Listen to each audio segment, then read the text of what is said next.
I'm reading to you this morning from the book of Romans, chapter 14, verses 1 through 12.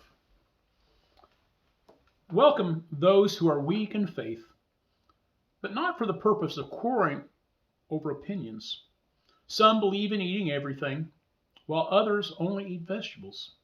Those who eat must not despise those who abstain, and those who abstain must not pass judgment on those who eat, for God has welcomed them.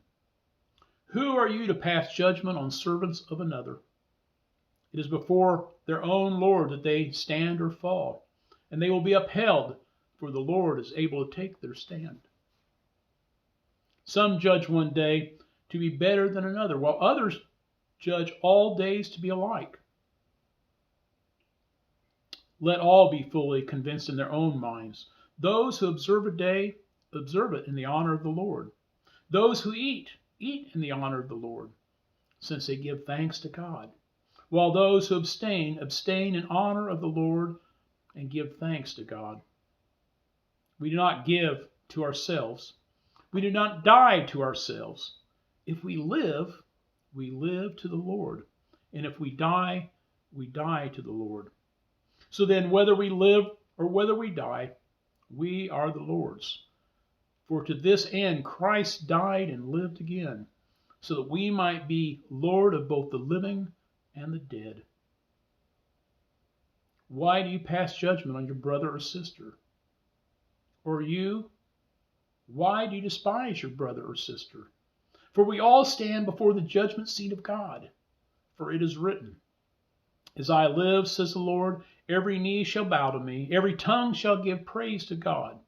So then each of us will be accountable to God. I ran across a book entitled The Day No One Played Together, a story about compromise. It's a fun read and has been very well received in its publishing. It's a children's book, but I think it's got a very direct point that's good for us adults too. The story goes like this. There are two sisters, little girls, who want to play, but neither one of them wants to do what the other wants to do. One of the girls wants to play mommy and act as if they're in a kitchen. The other girl wants to build a sandcastle and play with stuff in the sand. Neither one of them are willing to do what the other one wants to. One of them suggests that let's play my game first and then we'll play your game. But of course, the other sister wanted to do exactly the opposite. She wanted to play her game first and then the other. The first girl said that if we don't play my game first, then I'm not playing. So the girls went on their way. One of the girls sat in the treehouse talking to her doll, but of course the doll didn't answer back. The other girl sat in her sandbox with a stick, running it back and forth. Neither of them were having any fun. Finally, their mother called them in for lunch. They explained to their mother what had been going on, and their mother said, I'm going to teach you a new word. That word is compromise.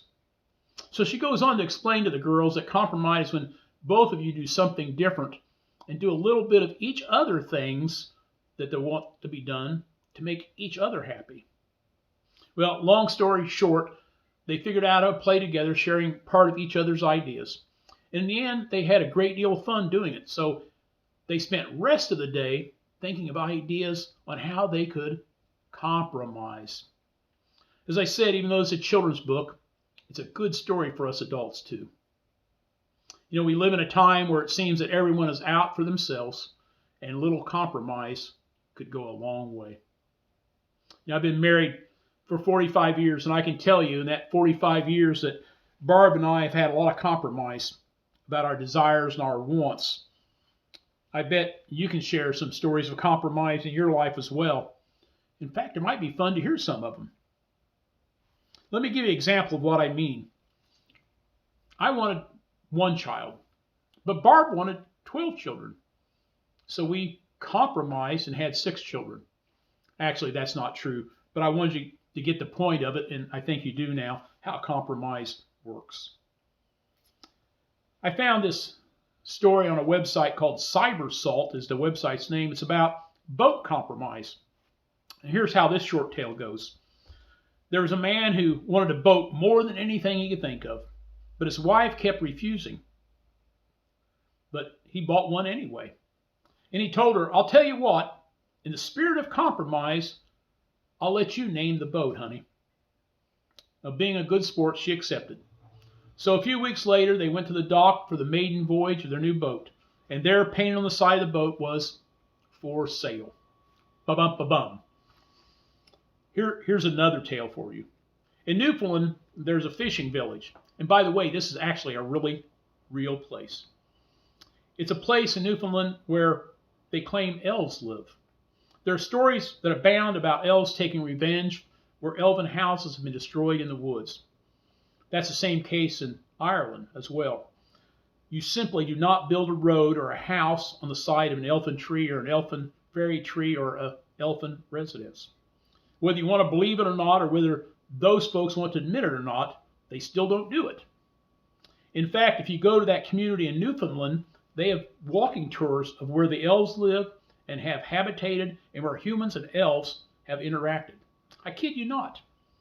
So anyway, it seems that the local government was going to reduce the amount of funding for the schools in that community. And of course, the community and the teachers were all furious. They protested, but the response from the local government was that they'd taken a look at the teacher-to-pupil ratio, and it was the correct funding that they were promoting for that amount of students to pupil. Here come the elves. The people of the town, especially the teachers, said the government had not counted the elven children that attended a school. And so that made the ratio that the local government had come up with incorrect. Of course, the local government protested the fact because they said, we can't see these elfin children you're talking about. And so the teachers went on strike. Finally, after a few days of being on strike, the government acknowledged that they would count the elfin children, but not at full capacity because they couldn't be seen. So the two sides sat down and worked out a way to find funding to make the school better, and ended up making everyone happy. Another story of compromise, a true one. In one of Aesop's fables, we hear the story of those who would not compromise. The title of the story is The Two Goats. Perhaps you remember it. Two goats cross a bridge from opposite ends. They meet in the middle, and neither is willing to budge. So they fall into the river and die. The moral of the story, according to Aesop, is being unwilling to compromise can lead to a dead end. How true. And yet another fairy tale, The Fox and the Chicken Coop. Night after night, a big red fox broke into the farmer's